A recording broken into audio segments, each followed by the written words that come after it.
What is telehealth? You might think it's where two people talk about health over the phone. Or maybe it's a new TV show about a hospital. Well, actually, it's neither of those things. The simplest way to explain telehealth is by showing you a real story. Meet Joseph Rocco. He's a 37-year-old man with type 2 diabetes. Joe lives with his family 1 hour's drive from Mildura in Darrarton, New South Wales. Joe was diagnosed with diabetes 5 years ago. Initially, his condition was managed through diet and exercise, and Joe was monitored by his GP and nurse practitioner May Green. As time passes and his disease progresses, Joseph is placed on an oral hypoglycemic medication regime, which effectively controls his diabetes.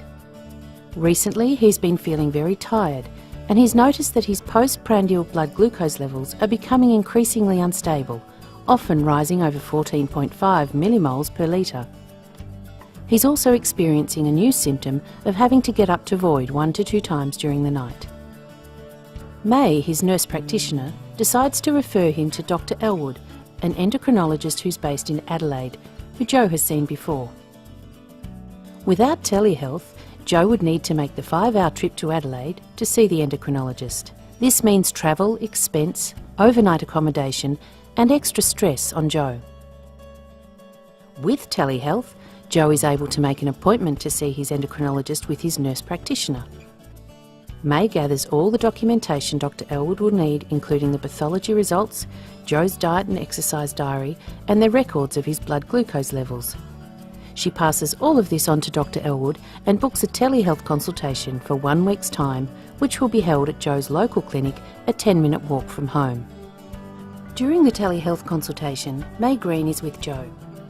Dr. Elwood suggests he commence on insulin and that his diet and exercise are closely monitored.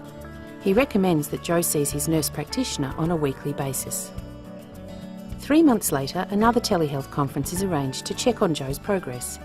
At this telehealth consultation, Dr. Elwood is happy to keep Joe's care plan the same and will see him in 8 weeks' time at the next telehealth consultation. So now, Joe's diabetes is stabilised. He has been able to have the support and care from a local professional in May Green without having to forego the specialist care of the city endocrinologist. May Green writes a letter to Joe's GP to inform him of the consultation with Dr. Elwood and the new medication regime to keep him updated. That's telehealth.